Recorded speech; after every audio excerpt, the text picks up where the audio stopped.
Checking in again with Quincy City Council President Ian Kane for a recap of the March 3rd, 2025 City Council meeting. Hey, Ian, how are you? Hey Joe, I'm doing well. How you doing? I'm good. I'm happy it's March. I'm happy it's going to warm up soon. Can't take the cold?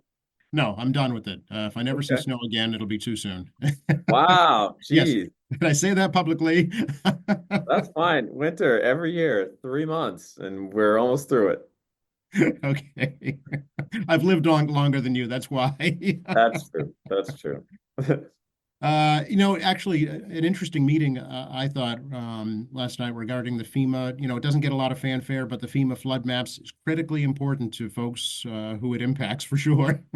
Absolutely. I said something to the effect of that last night because a lot of this work had come before I joined the council in 16.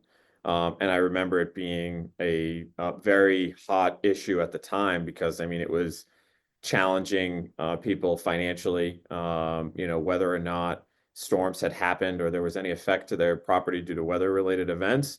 There was a mandate that came from on high that said, well, you now have to you need to take out an insurance policy on your home and your property in the event of flood or weather-related event. And so, and it's it it's not too bad. I think, when you see some of these things that are taking place in now the Carolinas and California, the wildfires and the kind of terrible situation that's going on with people trying to recuperate their properties and the insurances that are involved there.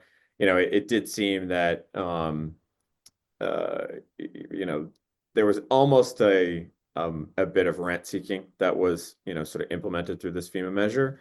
But, I suppose that in the event that adverse events do happen, it's better to be prepared, although there's a, financial consequence to it.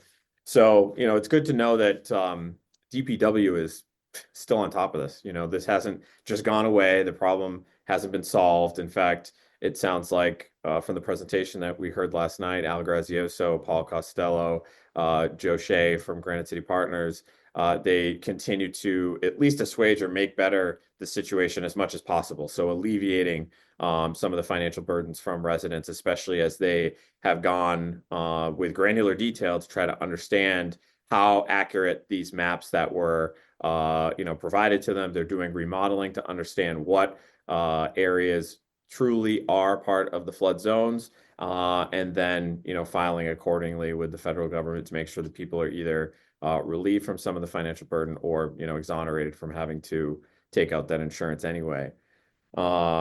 They've been working on this issue for 20 years, so this is some of the stuff that there's a lot of the headline grabbing stuff, but this isn't the stuff that's in the paper every week or every month or at all. So, Joe Shea from Granite City Partners titled this as a good news story, because they continue, as I said, to sort of make progress. Um, so, I'm trying to think of some of the highlights here that I could share, but I think that there's sort of a timeline for the next update, which will be this summer. And so last night, which was I guess the second item on the agenda, was a floodplain overlay district that was drawn. So making an amendment to the zoning code to codify these new flood maps. So we'll take a look at that in the ordinance committee at a future date. But the new maps, once we do approve them, will go into effect this July. Okay. Yeah. Now I know so one of the key takeaways that I watched a portion of the presentation. Property owners kind of need to be proactive in determining whether or not they are in or out of the flood zone. Is that right? Yeah, absolutely. And just, I mean, even showing this real quick, you can see the dramatic changes between 2017. This is Bellew Street. So 2017 flood map, which is just a big blob, but this is actually the true effects, with the work that they've done to try to understand it, to narrow it down and make it more accurate. So, and Yes. that's a big change, There's and hundreds that's of properties impacted there. correct. And Yeah. that's just one small area. That's one, street in Quincy. And so, there's information that's available through the city's GIS system, which is accessible through the city's website. There's a how to check your status and what I would suggest is, there's a run through here, but we're going to make this available. I'll send this out through my newsletter, and we'll put it up on the Ward 3 site, and I'm sure my colleagues will do the same because it affects many of their areas as well. But it's the GIS viewer is available right when you go to the quincyma.gov site. You go to the business tab, and then under the business tab, you select GIS property viewer, and then you can take a tutorial, enter your address, and you can select themes. You can toggle between the 2017 version of the FEMA maps and the 2025 version of Yep. the FEMA maps. Yeah. Do you know, Ian, were any properties added to the flood zone that previously were not? That was the part I wasn't quite clear about. I didn't hear that Okay. last night. Okay. But again, it's as I understand, after July 8th, the maps will be approved, and Okay. then property owners should check their status. That's correct. Yeah. Okay. Okay. Yeah. It's very important. Good. Good.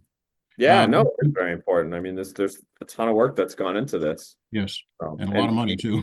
And the cool thing is the work has been recognized apparently. It's like I was trying to think.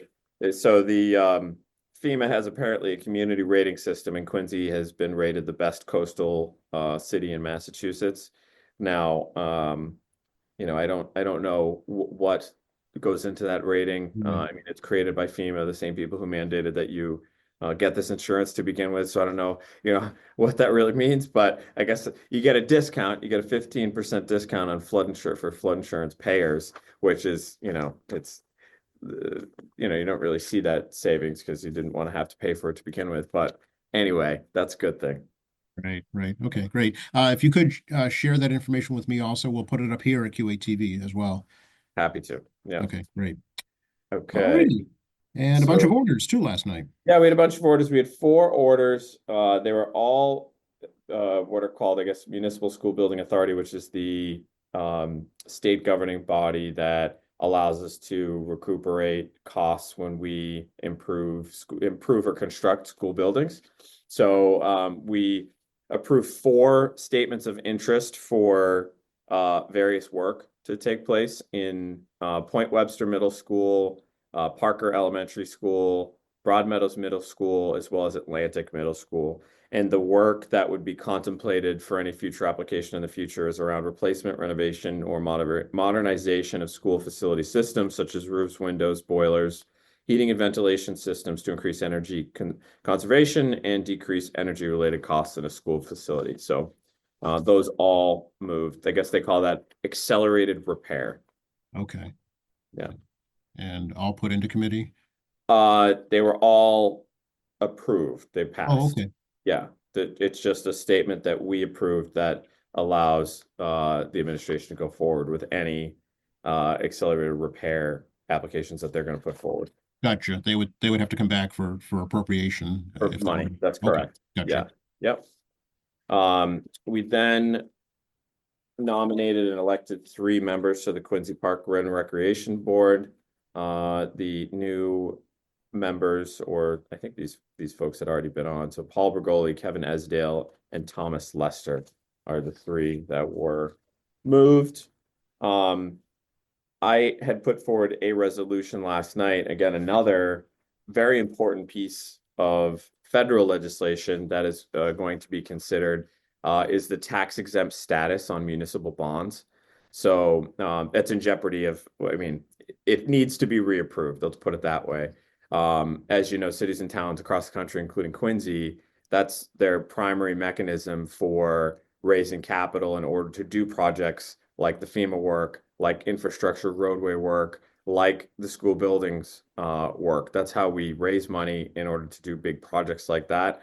And what the tax exempt status allows is so basically any investor, which are mostly institutional investors, do not have to pay tax on the interest on those bonds.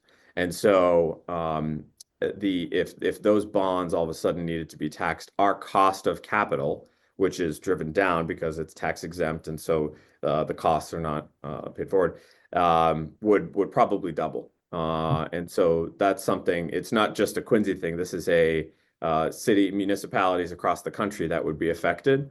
And so, I put forward a resolution just expressing our support for renewing the tax exempt status on municipal bonds, and that passed unanimously, and we'll send, our expression of support to our federal legislation, our legislators, the delegation, so that they're aware. But, again, no one's talking about this, but it's a hugely important thing, and this is something that would affect the entire nation. Yeah. Are municipal bonds taxed by the state, Ian? No, they're not. So No. they're Okay. they're wholly tax exempt. Gotcha. Yeah. Okay. All right. Very good. Yeah. It's important. Yeah. It is very important. And then we had a gift for DARE, $1,600 for the DARE program from various contributors. And that was our program last night. Very good. And next meeting? Next meeting is on the 17th, St. Patrick's Day. Very good. I expect you to be in your green. Actually, now that you say it, Joe, I will remember that, and I will be wearing my green, and I'll give you a shout out, okay? That sounds great. Thanks for your update, Ian. Appreciate it. Thanks, Joe. Take care.